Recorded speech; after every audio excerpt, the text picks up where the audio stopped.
कालचा जो व्हिडिओ आहे बिदरचा दर्शन घेऊन आम्ही जेवण करून निघालो होतो, तर तिथपर्यंतच व्हिडिओ स्टॉप केला होता मी. तिथून हा पुढचा व्हिडिओ आहे. आणि इथं आम्ही आता संगमेश्वरमध्ये आलो आहे. इथं महादेवाचं मंदिर आहे. इथे गर्दी वगैरे काहीच नव्हती. तर आल्या पहिल्यांदा महादेव पार्वतीची मूर्ती आपल्याला दिसते इथं. बघ कसं दिसतंय की सगळं काळ दिसतं माझं. आता हे संगमनेरला आलो आपण, आहे की नाही? आम्ही आलो आहे संगमनेरला. महिला कोणता मंडळ? खंडोबा एक आणि नरसिंह. हां. आणि आता महादेवाचं मंदिर आहे संगमनेर. तर आता फोटोशूट करायचं आहे. तर बघा संगमनेरचं मंदिर आहे. आणि इथे ना मराठी जास्त करून आपल्याला बघायला भेटत नाही. एखाद्याच ठिकाणी मराठी नाव असतं, नाही तर सगळीकडे उर्दूच लिहिलेलं असतं. ते काहीच समजत नाही. आणि त्या गर्दी काही नव्हती, त्याच्यामुळे आमचं दर्शन फास्टमध्ये झालं. आणि आम्ही तर बारीनं पूर्ण घेतलंच नाही. आम्ही तर ह्याच्यावर त्याच्यावर चढूनच मध्ये गेलो डायरेक्ट. कारण गर्दी असती ना तर म्हणजे गपचिप बसला असतो, पण गर्दी नसल्यामुळे ना तेवढे चालायचं कष्ट नको वाटतं देवाच्या ठिकाणीचा. इथं पण मोबाईल अलाउड नव्हता, तरी पण शिवानीने थोडासा गपचिप व्हिडिओ केला होता देवाच्या ठिकाणी. तरी आम्ही बरेच देव आमचे राहून गेले ना व्हिडिओ करण्यापासून, कारण तिथं अलाउडच नाही मोबाईल बऱ्याच ठिकाणी. त्याच्यामुळे जिथलं अलाउड होतं तर त्याच ठिकाणचे फक्त व्हिडिओ घेतलेत आम्ही. तर आम्ही अगोदर इथं येऊन पाय वगैरे धुवायचे होते आणि नंतर मंदिरात जायचं होतं, पण उलटं झालं आमचं. कारण आम्ही इकडं आलोच नाही, डायरेक्ट दर्शनालाच गेलो तिकडं. आणि मग दर्शन घेऊन आल्याच्या नंतर मग म्हणलं चला पाय धुवलं, नाही तर नाही कमीत कमी थोडंसं पाणी घेऊन तरी डोक्यावर लावायचं, तर नंतर येणं होत नाही. इथं पाण्याचा कुंड आहे. इथून हातपाय तोंड धुवून पुन्हा मंदिरात जावं लागत होतं, पण आपण पहिल्यांदा आल्यामुळे आपण डायरेक्ट मंदिरातच गेलो. तिथं काय येणं झालं नाही, त्यामुळे आता आलं. आपल्याला सारखं येणं होत नाही, त्याच्यामुळे दर्शन छान झालं, पण गर्दी नव्हती एवढी, आहे की नाही? मस्त झालं. चला फोटो. तर बघा आता चाललो आहे महागारी. आणि इथली मूर्ती मला खूप आवडली होती, त्याच्यामुळे मी येताना पण आणि जाताना पण व्हिडिओ केला होता. तिथून बाहेर आलो की लगेच चहा पाण्याचा इथं राडा चालू होता, कारण आज दिवसभर सकाळीच एकदा पहाटे चहा घेतलेला आम्ही, नंतर कुठंच चहाला थांबलो नव्हतो. तर इथं आता संध्याकाळचा चहाला चालू आहे. सगळ्यांनी चहा घेऊन अजून बराच चहा उरला होता, त्याच्यामुळे सगळ्याला चालू होतं डबल डबल चहा घ्या सगळ्यांनी. म्हणून ना मला अजून शिवानीने डबल कप एक आणून दिला होता चहाचा. आणि चहा इतका छान असतो ना, म्हणजे बाहेरच्या चहापेक्षा आमचा केलेला चहा खूप छान असतो. कारण घरूनच चहाचे गुळाचे पाकिटं घेऊन येतात त्यांनी, आणि त्याला 1 लिटर दुधासाठी ना 1 अख्खं पाकिट जातं.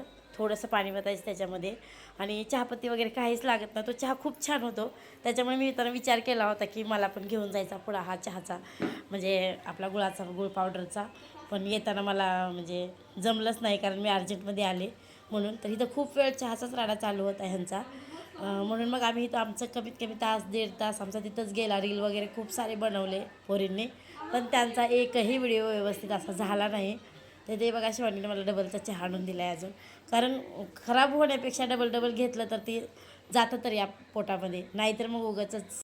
तर आमचा चहा वगैरे झाला आणि तिथून मग आम्ही पेट्रोल पंपावर आलो. इथं ना वहिनीच्या भावाचा बड्डे होता, त्याच्यामुळे इथं बड्डे सेलिब्रेशन चालू होतं. केक रस्त्यानेच येताना घेऊन आलो होतो. आणि मग इथं पंपावरच बड्डे सेलिब्रेशन केलं आहे सगळ्यांनी मिळून.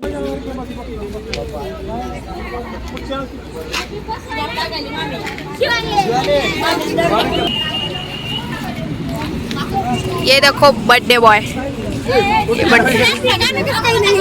बर्थडे बस.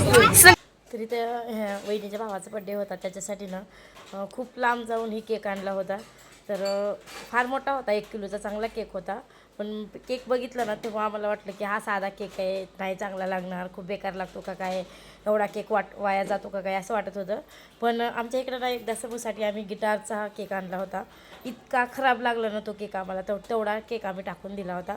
तेव्हापासून आम्ही आईस केकशिवाय दुसरे केक आणत नाहीत कधी. पण इथं आईस केक राहिला नसतं, त्याच्यामुळे साधा केक आणला होता हा. पण खायला टेस्ट छान होती, वाटत पण नव्हतं की हा साधा केक आहे का काय म्हणून. आईस केक सारखा.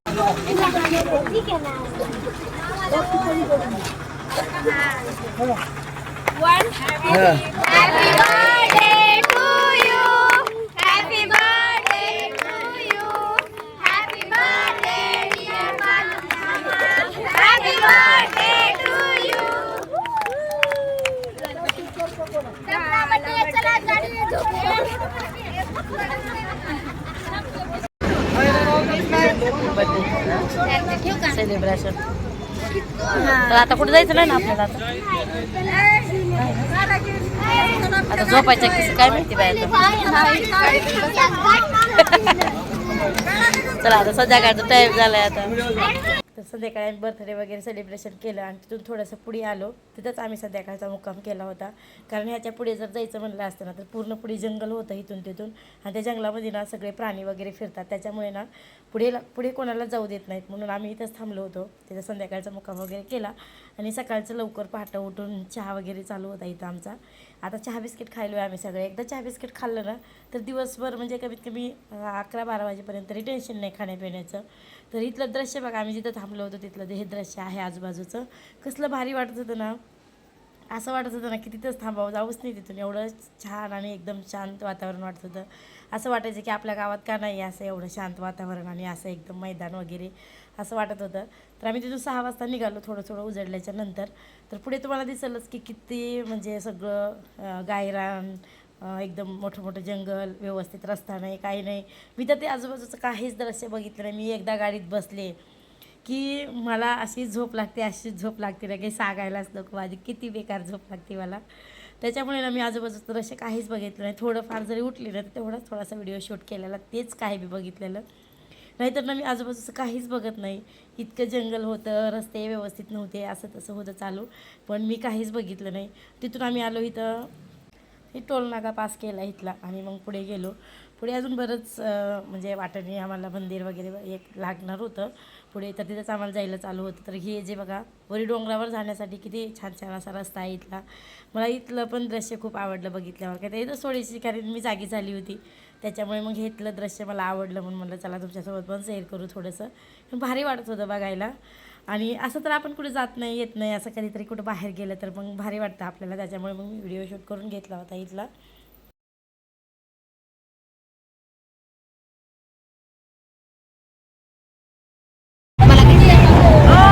हाय कर हाय कर हाय कर यू ए हाय कर हाय कर ना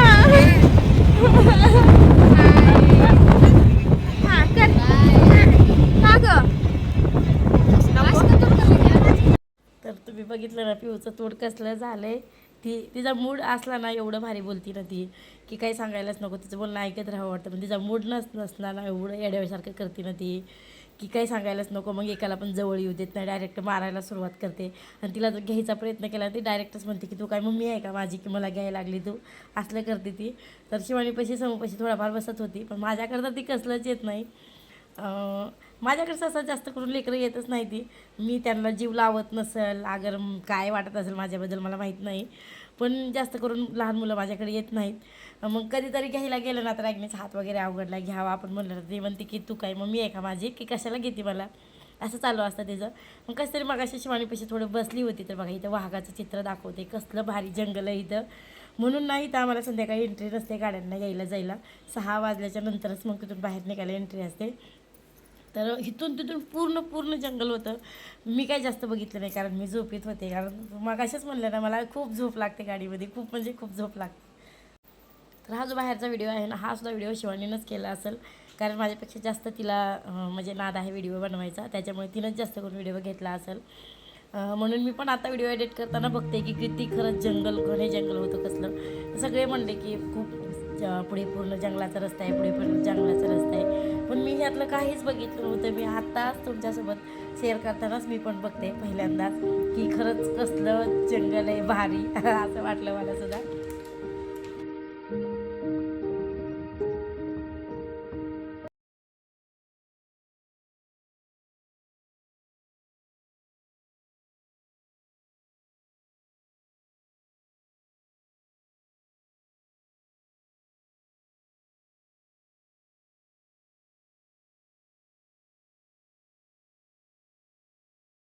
तर आम्ही तिथून 6 वाजता निघलो होतो. इथं यायला आम्हाला 10 तरी वाजले असतील, कारण आता 8 दिवस झालं कंप्लीट, त्याच्यामुळे मला व्यवस्थित असं टाईम आठवत नाही आहे.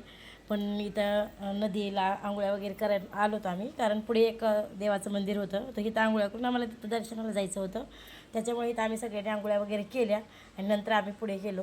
तर इतकं भारी वाटत होतं नदीच्या पाण्यामध्ये, खूप भारी वाटतं. त्याच्यापेक्षा जास्त भारी मला त्या दगडांचं वाटत होतं, कारण दगड इतके सॉफ्ट आणि छान होते ना की सांगायलाच नको. एवढे छान दगडं होते, वाटत होते घरी उचलून आणू का काय तेवढी दगडं, असं झालं होतं मला. पण नाही आणू शकलं, वजन तिथून कसं आणायचं त्याच्यामुळे.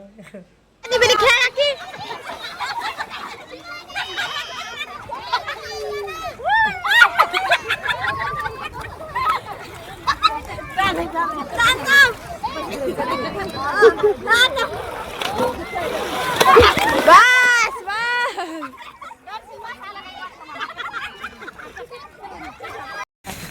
बाई कसला चेहरा दिस. तर आता आपण पुढच्या व्हिडिओमध्ये भेटू, कारण आता इथून आम्ही पुढच्या देवाला चाललो होतो. तर पुढे गेल्याच्यानंतर सांगेल की कोणचा देव आहे. तर चला तोपर्यंत बाय.